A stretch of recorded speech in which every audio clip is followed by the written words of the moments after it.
Taste the Daily.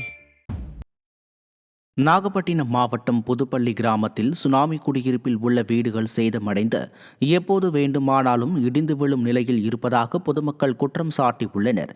Puthuppally கிராமத்தில் சுனாமியால் பாதிக்கப்பட்ட மக்களுக்கு அரசு மற்றும் தனியார் தொண்டு நிறுவனம் சார்பில் புதிய வீட்டுமனைகள் கட்டித்தரப்பட்டன. இந்நிலையில் இந்த வீடுகள் தற்போது சேதமடைந்து மிக மோசமான நிலையில் இருப்பதாகவும் ஆங்காங்கே விரிசல் ஏற்பட்டுள்ளதாகவும் அப்பகுதி மக்கள் குற்றம் சாட்டியுள்ளனர். மேலும் இந்த வீடுகள் எப்போது வேண்டுமானாலும் இடிந்து விழும் நிலையில் உள்ளதால் குடியிருப்பு வாசிகள் வீட்டின் அருகில் குடிசைகள் அமைத்து வாழ்ந்து வருகின்றனர்.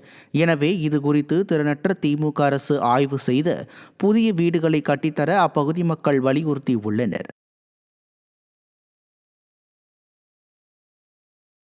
நாகப்பட்டினம் மாவட்டம் மேலவாஞ்சூர் பகுதியில் உள்ள ஊராட்சி ஒன்றிய தொடக்கப்பள்ளியில் பணிபுரியும் சமையலர் பள்ளி மாணவர்களை தரைக்குறைவாக பேசுவதாக குற்றச்சாட்டு எழுந்துள்ளது. மேலவாஞ்சூர் அமிர்தா நகரில் செயல்பட்டு வரும் ஊராட்சி ஒன்றிய தொடக்கப்பள்ளியில் காலை மற்றும் மதிய உணவு தயார் செய்யும் சமையலராக புஷ்பவள்ளி என்பவர் பணிபுரிந்து வருகிறார்.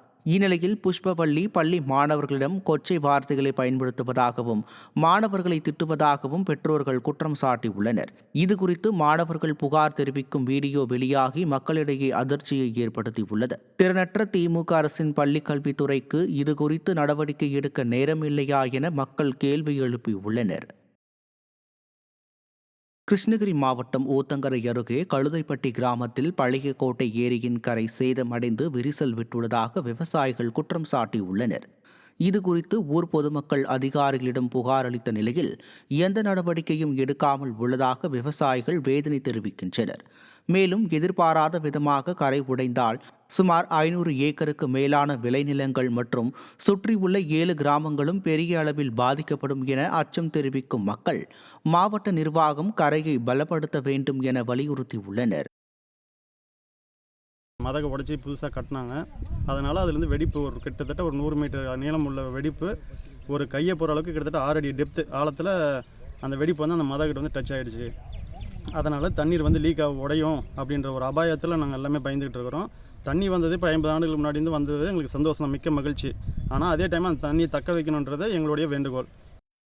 சிவகங்கை மாவட்டம் திருபுவனம் அருகே பாசன கால்வாயில் உடைப்பு ஏற்பட்டு பாசன நீர் வீணானதால் விவசாயம் பாதிக்கப்படும் என அப்பகுதி விவசாயிகள் குற்றம் சாட்டியுள்ளனர். திருபுவனம் வைகை ஆற்றில் தட்டான்குளம் தடுப்பணையில் இருந்து பெரமனூருக்கு கால்வாய் வழியாக பாசனத்திற்கு தண்ணீர் கொண்டு செல்லப்படும் தண்ணீர் திருபுவனம் மேம்பாலம் அருகே கால்வாயின் கீழ்ப்பகுதியில் ஏற்பட்டுள்ள உடைப்பால் மீண்டும் வீணாக வைகை ஆற்றிலேயே கலக்கிறது. இதனால் இதனை நம்பி விவசாயம் செய்துள்ள விவசாயிகள் கவலையடைந்துள்ளனர். எனவே திறனற்ற திமுக அரசு இந்த கால்வாய் உடைப்பை சரி செய்ய வேண்டும் என விவசாயிகள் வலியுறுத்தியுள்ளனர்.